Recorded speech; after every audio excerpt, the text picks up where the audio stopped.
Okay, so Banks Peninsula, please. Lynn and Nigel.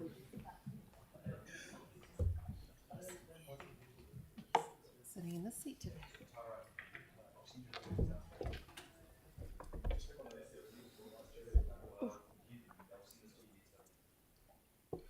Right, I'm in charge of the buttons today, so that's new. Okay. Very important job. Yes. Tēnā koutou katoa, everyone. Ko Lynn Leslie Togo Ingoa. I'm the chair of the Banks Peninsula Community Board, and this is Nigel Harrison. He's the deputy chair. Lovely to be here today. Today we're here with one question, really. And the rest of our talk is just detail on this one important question.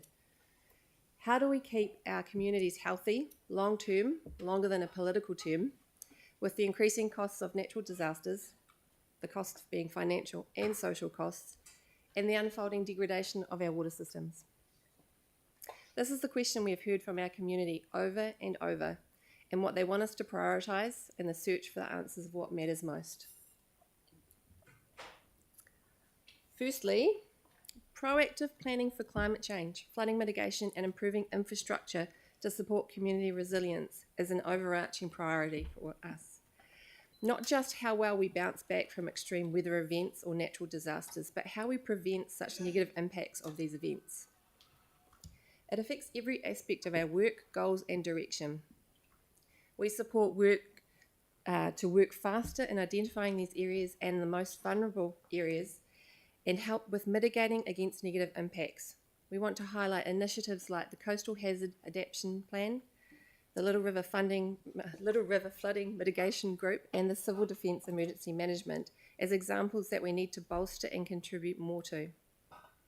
We've also heard from our people that a focus on protecting and enhancing biodiversity and maintaining healthy harbours and bays is very important. There is a trickle-down effect in having a healthier ecosystem.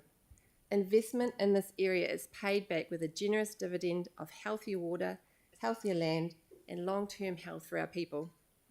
With a bit of ingenuity and investment in biodiversity, it can even help mitigate against the impacts of natural disasters. Through the destination management plan process, we also heard, again, the importance of balancing tourism opportunities with social, cultural, economic, and environmental values through regenerative tourism. We have to make sure tourism works for us by protecting our natural environment and our heritage, and then our communities can thrive and be generous hosts that they are. Banks Peninsula is a place of both cultural and historical significance.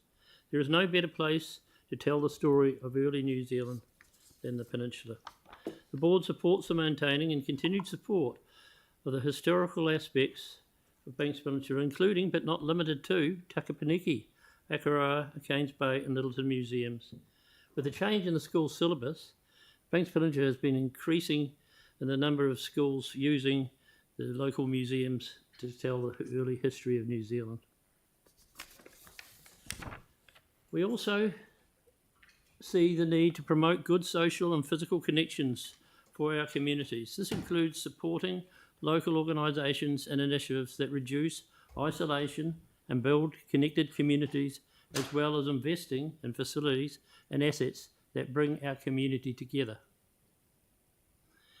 In terms of operational expenditure, the Board believes savings can be made by using Banks Peninsula-based contractors for repairs and maintenance and capital program works. We also encourage increased investment in climate resilience to save on OPEX spending. Regarding capital expenditure, we recognise the significant water supply and infrastructure projects on Banks Peninsula, which will provide reliable and safe drinking water for our communities. The Board would like to see a project document developed and implemented that has considered the impact of coastal inundation on and any council proposed projects. We seek reassurance that our remarkable local reserve committees will be funded and supported beyond FY 25 and 26 with a dedicated line budget.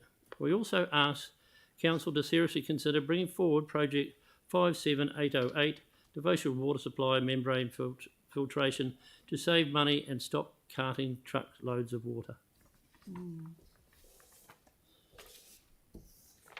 We asked Council to consider accelerating the Coastal Hazard Adaptation Program and support other agencies, projects and groups working in this area. To bring forward Project 57808, Devotional Water Supply Membrane Filtration. And as is hinted in this photo of a road in Tumbledown Bay, completing some imperative minor safety works on unsealed roads to make them safer. And in all of this, we see the logic of using Peninsula-based local contractors for repairs and maintenance.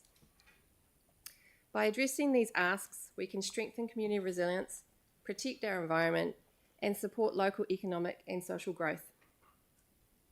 And in all of this, we need to answer our main question: how do we keep our community healthy long term with the increasing costs of natural disasters in our communities and look after our water systems? Thank you for your time today. We're happy to answer any questions. Excellent. Thank you very much. Anyone? Torrin? Thank you, Lynn and Nigel.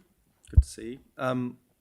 Just in terms of the broad sort of topic of community resilience and climate change, like along State Highway 75 all the way through from Motukarara to Akaroa, I would say. Last winter we saw slips across the road, flooding Motukarara, there's flooding and problems in Little River and that sort of stuff. And I know you've sort of touched on that, but given that it's such a vital lifeline to get to Akaroa, what are the things that we need to support in order to make sure that, you know, I know it's a Waka Kotahi state highway, but, you know, like what can council do? Yeah, well, interagency relationships are very important. Just supporting those groups that are already doing good work.